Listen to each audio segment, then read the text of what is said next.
The internet has a way of preserving our failures, our curiosities, and sometimes our most profound descents into psychological distress. Most of the time, we look back at the early days of YouTube with a sense of nostalgia, a simpler era of low-resolution vlogs and innocent experiments. But hidden within the digital archives of 2011, there exists a series of videos that defy simple categorization. They are not quite horror, not quite comedy, and certainly not the helpful guides they claim to be. This is the story of a man named Alan, a man who just wanted to help us understand the world, one tutorial at a time. But as we watched, the world he was trying to explain began to crumble around him, leaving us to witness a slow-motion car crash of the human soul. Welcome to Mr. Hunt, where we dig through the digital soil to find the things that were meant to stay buried. Today, we are stepping into the unsettling, claustrophobic, and ultimately tragic world of Alantutorial. Before we begin this journey into the dark heart of early YouTube, make sure you are subscribed to Mr. Hunt. If you find yourself drawn to the mysteries that lurk in the corners of the web, hit that notification bell so you never miss a briefing. Leave a like on this video if you believe some stories are better left untold, and share this with those who remember the stranger side of the internet. Your support allows us to keep hunting for the truth in the shadows. Now, let us look at how it all began, with a simple blue chair and a man who didn't quite know how to pick it up. In the summer of 2011, a channel appeared with a premise so mundane it was almost invisible. The first video was titled "How to Pick Up a Blue Chair." It was exactly what it claimed to be, and yet it was fundamentally wrong.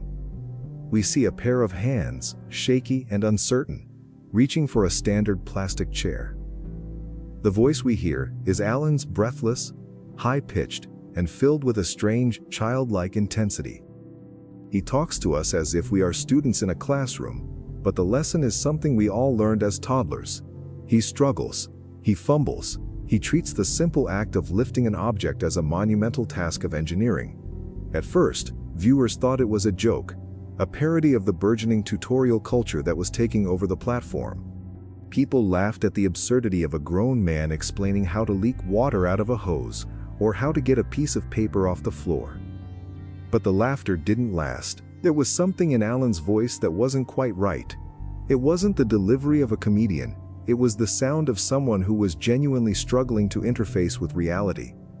He seemed to possess a cognitive disconnect, a mind that perceived the world through a distorted lens where the most basic tasks were sources of immense pride or devastating frustration. As the weeks turned into months, the tutorials became more frequent and increasingly bizarre. Alan wasn't just showing us how to use objects, he was beginning to show us his life. We caught glimpses of his environment, a suburban home, cluttered and quiet.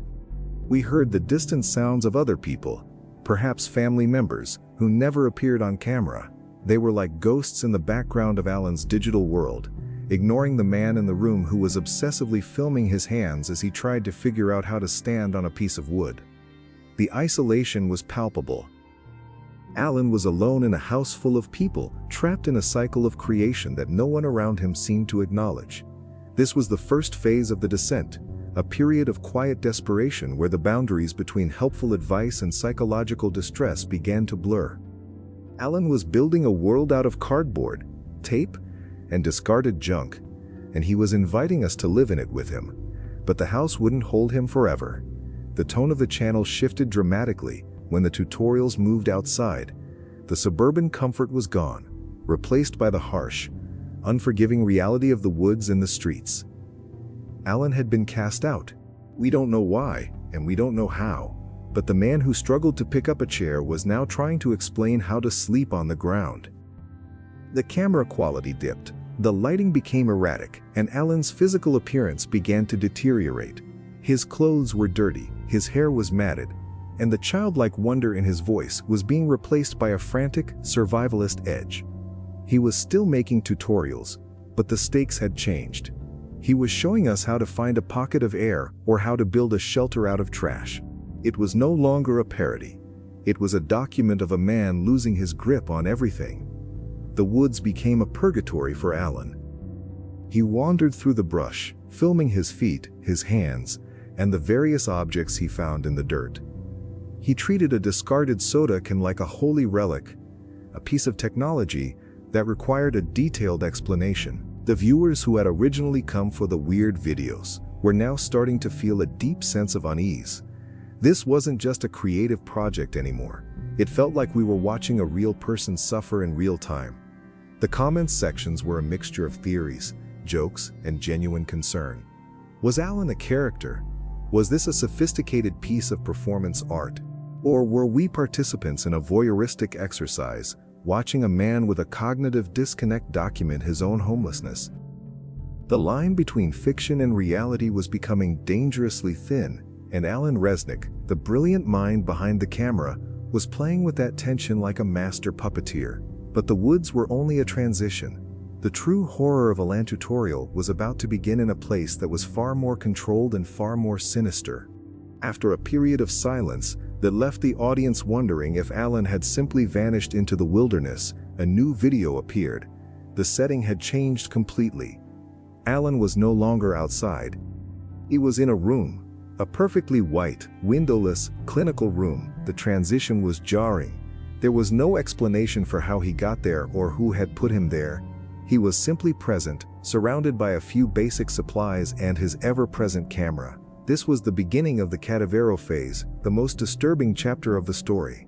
In this white room, Alan's tutorials took on a transactional nature. He wasn't just making them for the sake of making them anymore. He was making them to survive. We saw him earn rewards, a small pile of coins, a single piece of fruit, a pot of money that turned out to be nothing more than a few crumpled bills. He was being conditioned. Someone or something was watching him through the camera, rewarding his content with the bare necessities of life. This was a brutal metaphor for the creator economy, a literalization of the way platforms and networks exploit the labor of individuals, keeping them trapped in a cycle of production for diminishing returns. Alan was the ultimate content creator, a man who had been reduced to a set of hands and a voice, performing for an invisible audience in exchange for the right to exist. The psychological toll of the White Room was devastating. Alan began to lose his sense of time and identity. He became obsessed with the rewards, smashing eggs and destroying his limited furniture to prove his worth to his overseers. The tutorials became erratic and extreme physical toll. He was no longer trying to explain the world. He was trying to tear it apart. We watched as he smeared dirt on the pristine white walls, as he curled into a ball and whimpered, and as he desperately tried to count his meager earnings. The man who once found joy in a blue chair was now a broken animal, trapped in a digital cage of his own making. The horror wasn't in jump scares or monsters. It was in the relentless, grinding reality of his situation. It was the sound of his heavy breathing, the sight of his trembling hands, and the realization that he was never going to be the same again. As we watch Alan struggle in that white room, we have to ask ourselves, who are the real overseers? Is it the mysterious figures who put him there, or is it us, the audience, who keep clicking, keep watching, and keep demanding more? Your engagement is the fuel for this machine. If you are still with us on this dark path, please take a moment to subscribe to Mr. Hunt. Like this video to show that you are paying attention to the details that others miss. Comment below with your theories on what the White Room truly represents. Was it a metaphor for the YouTube Partner Program, or something even more literal? And share this story. The more people who know about Alan, the harder it is for the shadows to hide the truth. Now, let us look at the final heartbreaking moments of Alantutorial, and the escape that may not have been an escape at all. The final days in the White Room were a descent into total chaos. Alan had completely abandoned any pretense of helpfulness. His videos were now titled with nonsensical strings of characters or desperate pleas. He was living in filth, surrounded by the remnants of his failed tutorials. The pot of money had become his god, a symbol of a success that was always just out of reach. He was physically hurting himself, his hands covered in cuts and bruises from his frantic attempts to create something, anything, that would satisfy his invisible overseers. The walls of the room were covered in his scrawls, a frantic map of a mind that had nowhere left to go. Then, the end came. In a video titled How to Leave Your Room, we see Alan finally finding a way out. He discovers a loose panel, a crack in the pristine facade of his confinement. He crawls through, his camera shaking erratically as he moves through a dark, industrial corridor. For a moment, there is a sense of hope. He is leaving. He is going back to the world. But as he emerges into the light, we realize that the world he is returning to is not the one he left. He is in a parking lot, a mundane, gray space that feels just as alien and cold as the room he escaped from. He looks at the camera, and for the first time, we see a glimpse of his face, tired, aged, and hollowed out by his experience. He says nothing. He simply walks away, leaving the camera behind on the pavement. The series ends not with a bang, but with a lingering sense of loss. Alan is free, but at what cost? He has spent years being hollowed out for our entertainment, and there is nothing left of the man who once wanted to show us how to pick up a blue chair. The story of Alantutorial is a cautionary tale for the digital age, a reminder that behind every screen, there is a human being, and that the things we consume for fun can have a devastating impact on the people who create them. Alan Resnick's masterpiece remains one of the most significant works of internet fiction ever created, a haunting exploration of isolation, exploitation, and the fragility of the human mind. It reminds us that the tutorials we watch to fix our lives might just be the very things that are breaking the people on the other side of the lens. As we close this chapter of Mr. Hunt, we want to thank you for being part of this investigation.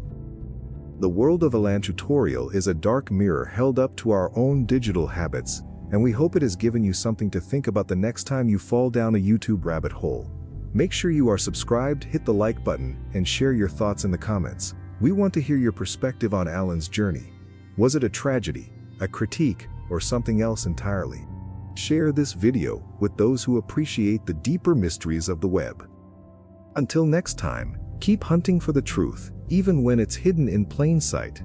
Thank you for watching Mr. Hunt. Stay vigilant. The legacy of Alantutorial extends far beyond the confines of the YouTube channel itself, influencing a generation of digital creators and redefining what is possible within the realm of online storytelling.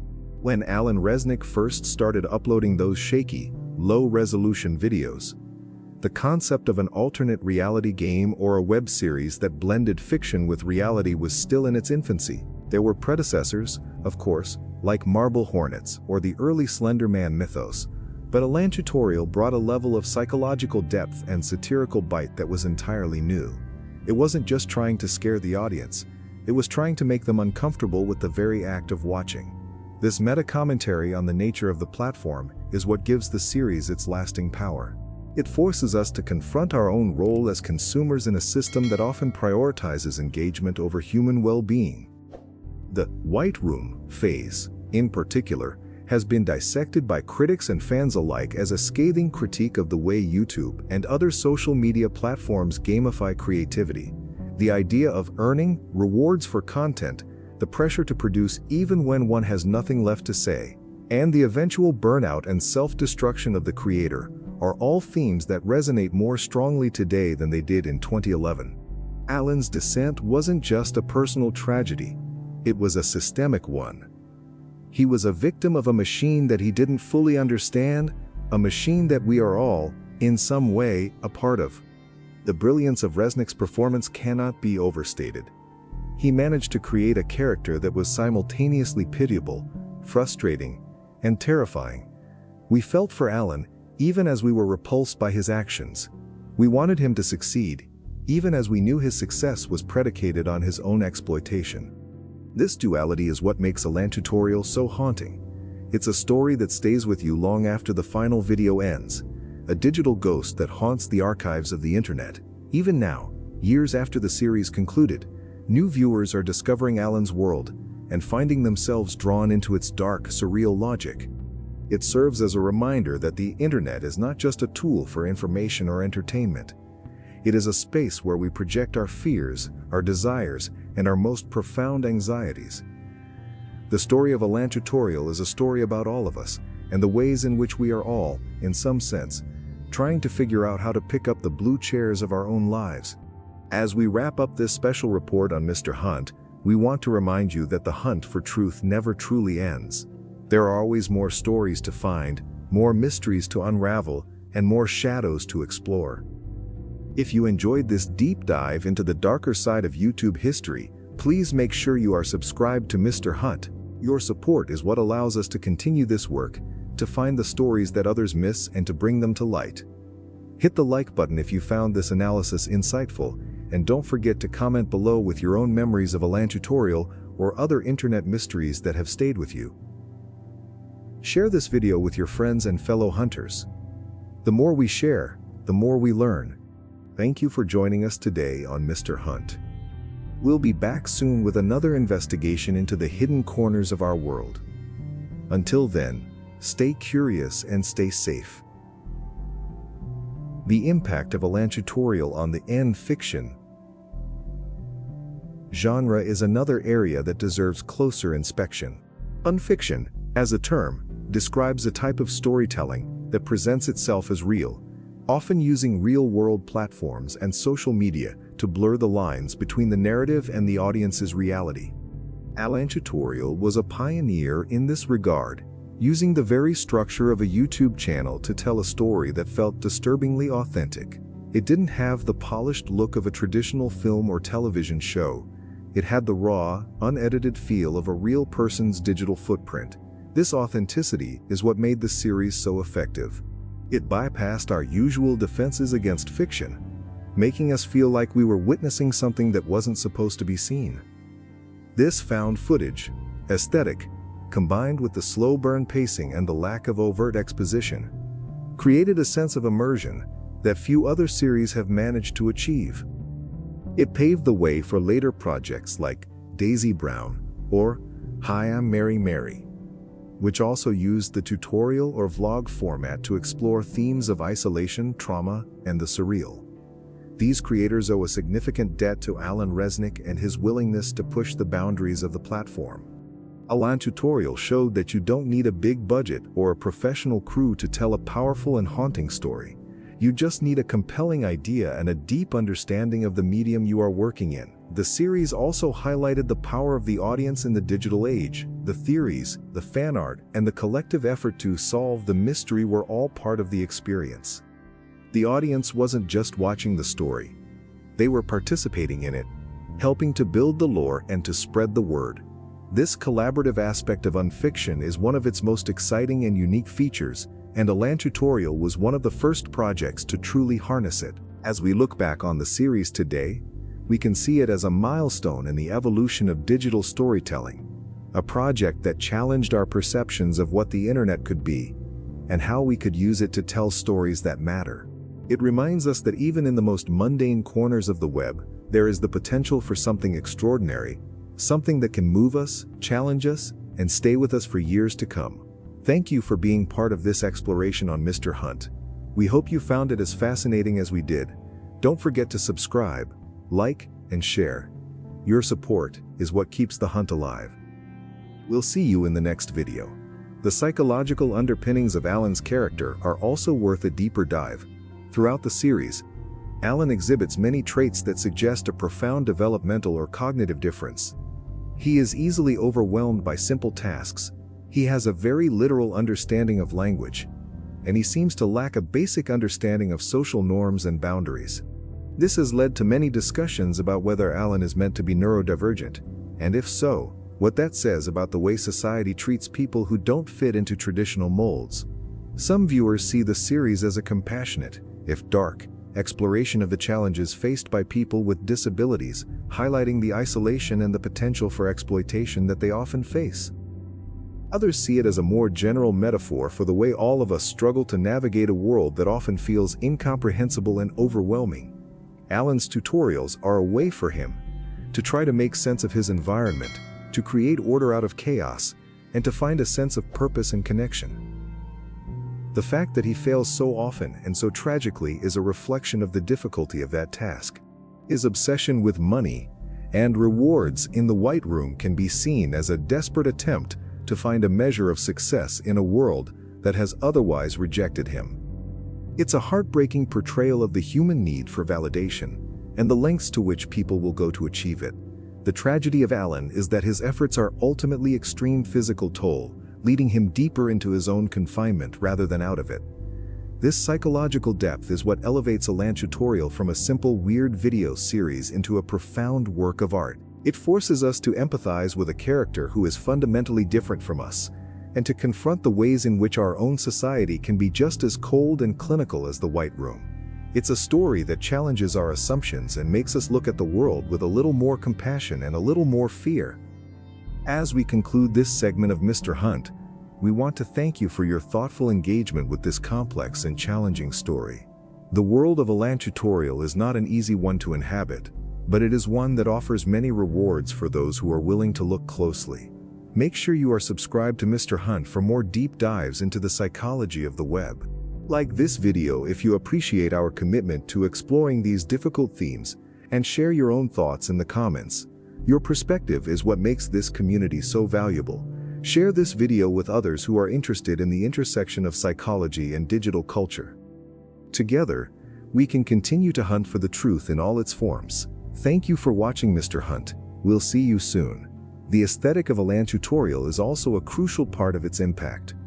The use of lo-fi technology, the shaky camera work, and the often distorted audio all contribute to a sense of unease and disorientation. It feels like we are watching something that was recorded on a whim, something that wasn't meant for a wide audience. This amateur look is carefully constructed, of course, but it is incredibly effective at creating a sense of intimacy and immediacy. We feel like we are right there with Alan, experiencing his world through his eyes. The use of mundane objects, cardboard, tape, trash, is also a key part of the aesthetic. These objects are transformed into something strange and often sinister through Alan's interactions with them. A piece of wood becomes a monumental challenge. A discarded soda can become a technological marvel. This defamiliarization of the everyday is a classic technique in surrealist art, and Resnick uses it to great effect. It makes us look at our own world with fresh eyes, noticing the strange and often absurd nature of the things we take for granted. The sound design is also worth noting. The constant, heavy breathing of Alan, the erratic noises of his environment, and the sudden, jarring shifts in volume all contribute to the sense of tension and dread. It's an immersive experience that draws the viewer in and refuses to let go. The aesthetic of Alantutorial has influenced many other digital creators who have adopted its found footage and lo-fi look to tell their own stories. It showed that you don't need high-end equipment to create a powerful visual experience. You just need a clear vision and a willingness to experiment.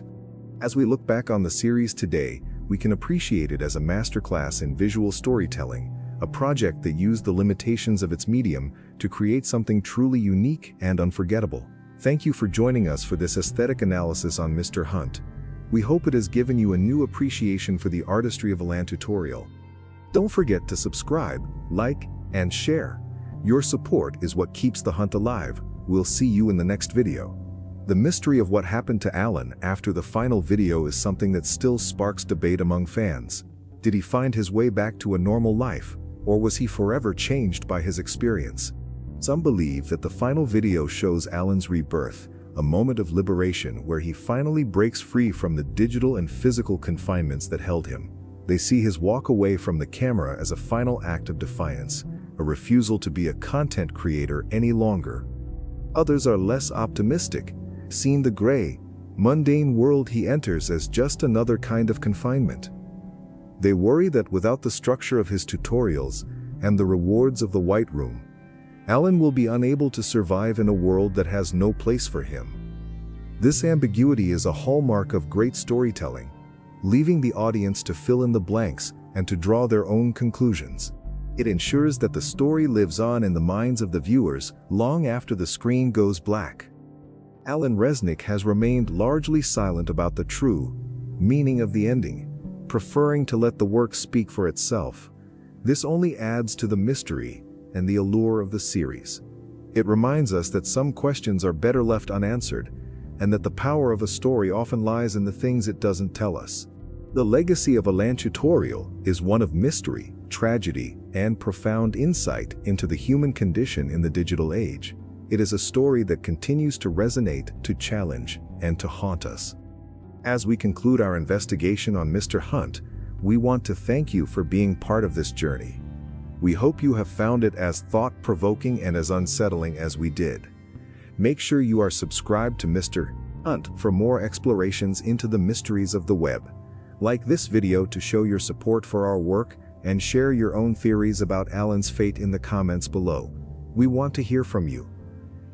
Share this video with your fellow hunters and keep the conversation going. Thank you for watching Mr. Hunt. Stay safe and keep hunting for the truth. The connection between Alantutorial and the broader work of Alan Resnick and the Walm City Comedy Collective is also worth exploring. Resnick is a multidisciplinary artist whose work often explores themes of surrealism, horror, and the absurdity of modern life. His other projects, such as unedited footage of a bear or This House Has People in It, also use the medium of video to create unsettling and thought-provoking experiences.